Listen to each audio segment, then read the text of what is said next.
في ناس بيعملوا حاجات ممكن تفكر ان هم بيعملوا كده عشان هدفهم ان هم يأذوك. ما انكرش ان في ناس كده، مش عايزك تحكم على حد بسبب تصرفه. بص يا صديقي، في ناس ممكن تأذيك من غير قصد، ممكن الاذى ده يجي فعلا بفايده ليك وتكتشف بعد كده انه درس. وفي ناس غرضها الوحيد ان هم يأذوك فعلا، بس مش ده موضوعنا عن الناس اللي هدفهم ان انت تتغير وتكون انسان بيحب الخير لغيره ومش اناني، لا كون انسان كويس. عايزين يشوفوك تتغير للاحسن. ده يا عم اشرف في قصتنا اللي بلغ عن انس بعد ما اكتشف حقيقته عشان خاطر يعلمه درس مهم جدا، وانس فعلا اتعلم الدرس. اهلا بكم في فيديو جديد من قناه علام. معاكم محمد ابراهيم مقدم محتوى قصصي، والنهارده هنكمل روايه ما وراء الماضي الملعون للكاتب والمؤلف كريم ابراهيم بن رضوان. مش هطول عليكم، هنخش بالانترو ونكمل قصتنا مع بعض.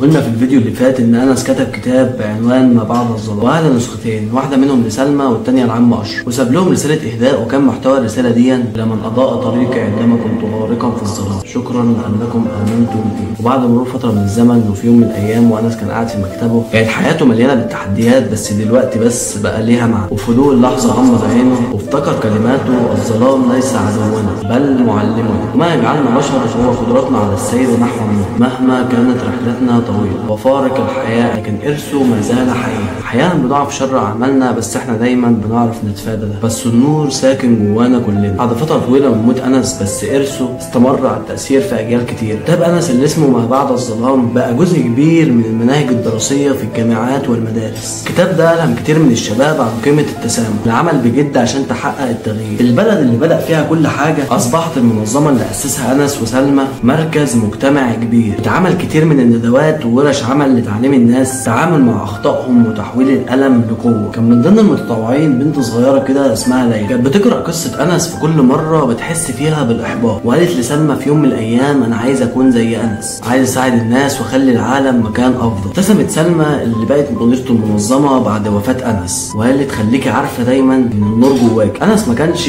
مميز عشان كان مختلف، بس كان صادق مع نفسه. لو انت مصدقه نفسك هتقدري تعملي المستحيل. المنظمه بقى يا سيدي عملت احتفال عشان تكرم ارث عم انس. في وسط الاحتفال اتقدم راجل مسن كده من وسط الجمهور وعرف نفسه وقال: انا كنت شغال في الماضي مع احمد ابو سلمى. وبدا يكشف عن حاجات وتفاصيل محدش كان عارفها قبل كده. كان احمد راجل معقد بس ما كانش زي ما الناس تخيلت. بدا يدرك ان اخطائه ما كانتش بسبب طبيعته بل من البيئه اللي شكلته وتربى فيها، وانس ما كانش يعرف ده، بس يمكن لو كان عارف كانت الامور ممكن تتغير. لكن اللي عمله انس عرفني ان التغيير بيبدا بالغرض. ما كانش انس بس اللي عاد التوازن ده، بل بالعكس كلنا ساعدنا في ده، وكل واحد فيكم كان ليه دور. في الذكرى العاشرة من وفاة أنس عملوا له تمثال كبير في نص البلد يرمز للإنسان اللي وقع في شر أعماله بس اتعلم من غلط ونهض من جديد. واتكتب على عادة التمثال: لأننا جميعا قادرون على التغيير والنور يسكن حتى في أعماقنا. كانت سلمى واقفة جنب التمثال بتتأمل في الحشود اللي كانت جاية عشان تكرم أنس، وبصت لليلى اللي بقت شابة كبيرة وقوية وملهمة وقالت إن دي مش نهاية القصة بل دي بداية لجيل جديد هيكمل الطريق اللي بدأه أنس. بعد الاحتفال بالذكرى العاشرة رجعت سلمى المنظمة ولقت صندوق قديم وكان مليء تراب في المخزن بتاع المنظمة مكتوب عليه اسم انس. ولما فتحته